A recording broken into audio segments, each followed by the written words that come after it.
Hey, as mentioned in my last video, let's talk about my iPhone 17 Pro and how it has become part of my camera gear. So a little bit of backstory first on my views with phone photography, mobile photography, whatever you want to call it. I've never really enjoyed it. I like tactile buttons. I prefer an EVF generally, so I can have an immersive experience like this, where I'm using grid lines to frame my photos, and I just prefer this approach to photography. Now I know that there's no EVF on a phone, so I'm letting that go. But the experience with the iPhone 17 Pro has been okay so far. There is a dedicated camera button. It behaves a little weirdly, but I prefer it to this kind of tapping the screen thing. I don't like that, so I'm glad there's a button. I wish it was a little bit more tactile. There's no EVF, obviously, but the screen can be so bright that even in daylight, I can hold the phone low and see the framing enough to be reasonably satisfied with what I'm shooting, which on a camera I can have a flip screen to see it. But this is so bright that even at this angle, I have found that I can still see what I'm shooting. Why did I upgrade? What made me go for this? I don't really know. I think Apple did a good job of convincing me that the phone would deliver photos and videos that I was happy with as a photographer, and it does. Hey, so after watching the video back, I figured I would add this section in where I very quickly edit one of the photos shot on my iPhone. And just to show you, here it is, settings on the iPhone, shot with the standard camera app. We have 64 ISO, f1.8, 1/400th. Okay, so we're going to be using my presets, which would be a nice quick and easy job on this one. I already know which one I would choose for this image. It does help that I kind of already edited it, but you just have to believe me that I would know. These are the presets that I will be releasing, and some more also. You'll notice I haven't named them yet. So here we are straight out of the box if you like, but I will make some adjustments. I want the white balance to be a little truer. I will raise the exposure a touch and drop the highlights a touch. And maybe even take our highlights down in our curve as well. I'm starting to feel a little cool, so tweak this again. The yellows are looking a little green, and I think the tint is a little green also. So yeah, that's just about done for a quick edit. Here's the raw, here's the edit, full screen, job done. I also am fully in the Apple ecosystem. MacBook Pro, iPad Pro, AirPods Pro. I'm not Apple Watch type yet. I like an analog watch, but maybe. And therefore it just makes sense. Yes, there are many Android options out there that have great specs and things and whatnot, but I'm not going to use a phone that's not Apple for the foreseeable future on the basis of it just makes the whole flow of things between all the devices that I use much more convenient for me personally. So I got the phone, took it out, used it. First impressions were very good of the raw files. First impressions of the video log was very good. The stability for the video is ridiculous. I'm still impressed by that.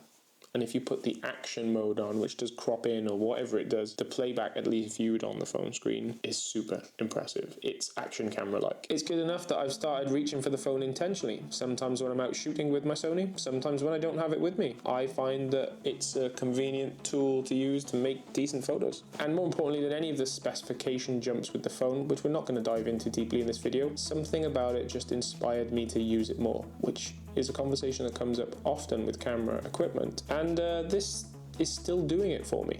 So to be clear, it's not replacing any of my Sony cameras. It can't, and it won't, but it's now an additional camera alongside them or instead of them. What I mean by that is if I just have my 35mm and my A7CR and I'm out shooting and I want to grab a 200mm frame, this can do that. I want to grab some video whilst I'm shooting stills with this. This can also do that. And do it in log that I can color grade.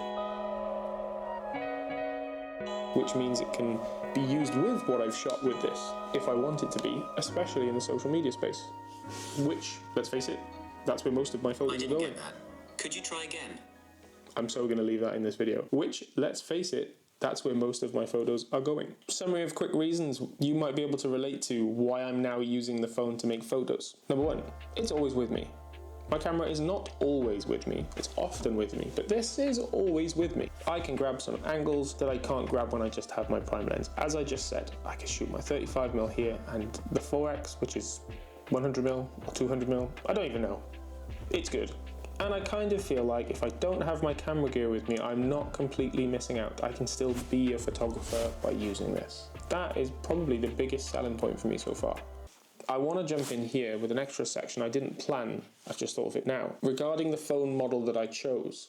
First things first, I would not understand anyone buying the Pro version of this phone if they're not going to shoot and edit raw photos as photos and log footage for video.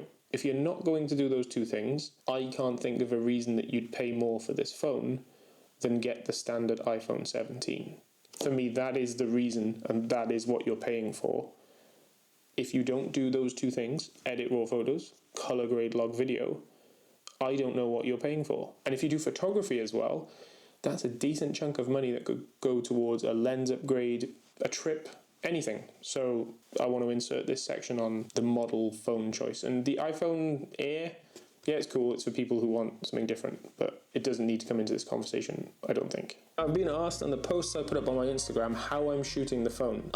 I'm undecided and I'm having an internal battle with this. Let me share it with you. So I want this to be a simple tool that I can use in addition to my camera or instead of my camera when I don't have it to take photos in a simple way that I can still edit. Now, the photographer in me, as soon as I go to do that, wants to get the most out of that situation and the best. So what I want to be doing, and I have been a bit, is using the standard camera app, shooting raw, and maybe tweaking the exposure under or over in accordance for what my vision is for the photo. If I want a little bit more detail in the shadows, I'll push it up a little bit. If what matters to me in the photo most is the highlights, I might push the exposure down a little bit. And I've been trying not to take things much further than that, though I have been dabbling about with other camera apps, the Lightroom camera, so on and so forth, because the photographer in me in that moment is just trying to get the most out of the situation. I'm trying to force myself to just use the native camera app.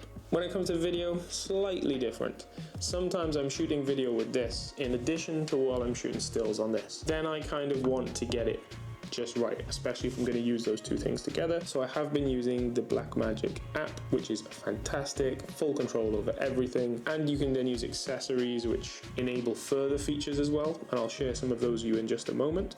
The accessories I want to mention first are the ones that are the most important, and that is for storage. At this point, I want to say thanks to Lexar for sponsoring this video and some of the content that I've been shooting and sharing on my Instagram. I've been using the Lexar Portable Go SSD solutions here with my iPhone, both away in Venice and at home, and they have been a lifesaver in not stuffing my phone full of images, which is so easily done, regardless of which storage size you purchase, and quick, convenient, easy access straight into my MacBook so that I can edit on the go. I also want to mention at this stage that there is a post on my Instagram that gives 2 people the chance to win a Lexar Portable Go SSD.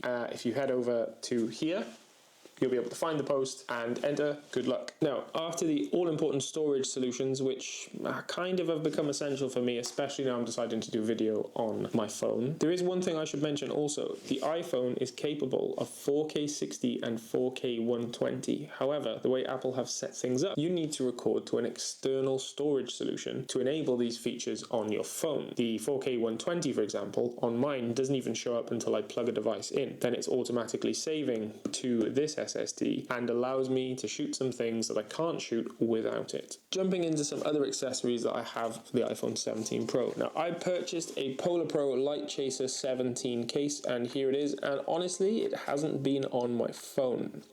It didn't ship with a cap or a Defender cap, which I like to have because I'm out shooting outdoors, put my phone down on the floor. I actually cracked the camera on a previous phone, and I thought that it might come with one, and I didn't order the cap separately, which I might have. I use Polar Pro filters on my cameras, they're fantastic. I didn't know what to make of this phone case, to be honest with you.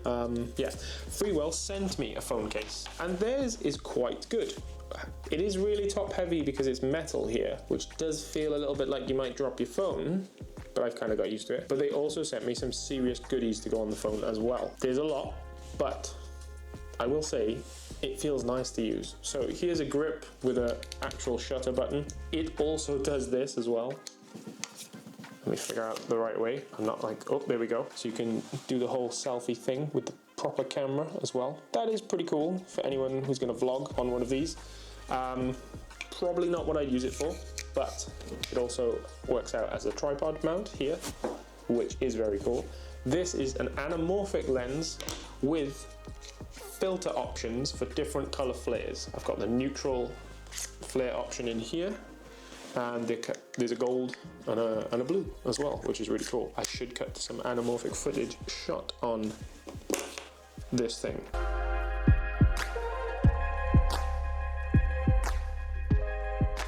So let me jump back on, give a quick summary and finish up this video, and also explain what videos I have coming next. This phone's part of my now camera gear. It's really capable. The raw files are very good. The log files are very, very good. In fact, I just shot this random clip literally before coming into my house right now, and here are some wacky and weird color grades just to show the potential in a really dull clip where the scene was actually very foggy, grey and lacking color.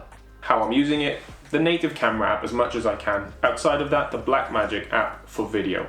That's kind of what I'm trying to stick to. I want to keep the process simple. And in terms of control, I'm using a bit of exposure compensation for my photos, and then the work in Lightroom is what gets me my consistent image, but the files are good enough for this. If you know your way around Lightroom, you should be able to edit them in a very similar direction to whichever camera you're using, without depth. That's one thing the phone can't do. It can't do shallow depth. It tries to fake it with some of the modes. I don't use them. I don't like that computational fake depth kind of look. I haven't even used it on this phone, but I've seen Photoshop with it and I can instantly tell. It's practical and convenient, and to repeat my point from earlier, it's with me everywhere I go, where I don't have to carry all of this around with me. You can get loads of cool accessories for it, a few that I've shown, a few that I think are essential, and others that are up to you. I don't want to trick my phone out too much all the time, because then it doesn't become a phone, it just becomes another camera, and the whole convenient part of it is not there for me. However, if you don't have full camera systems as well, you can do a hell of a lot with this iPhone. I mean, movies have been shot on this thing. So make sure you check out the post on my Instagram where there's a giveaway for 2 people to win these. A quick mention on my next YouTube videos. So the one I've shot and will post probably next week is all on the Sony 35G Master, and I'm very much looking forward to sharing that one. It's been awesome, and I don't want to give away much more. We'll leave that there.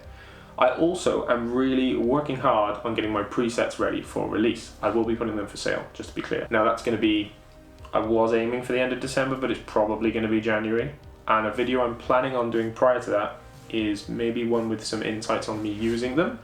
And I'm potentially going to ask for some of you guys to send me raw files, edit some of your raws, and share the results and process using my presets on your raw photos.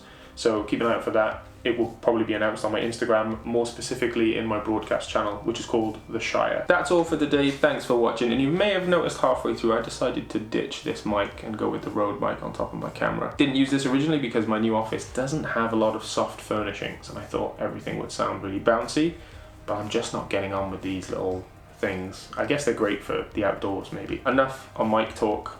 I'm gonna do some research on that. I will look forward, hopefully, to seeing you in the next video. Have a good day.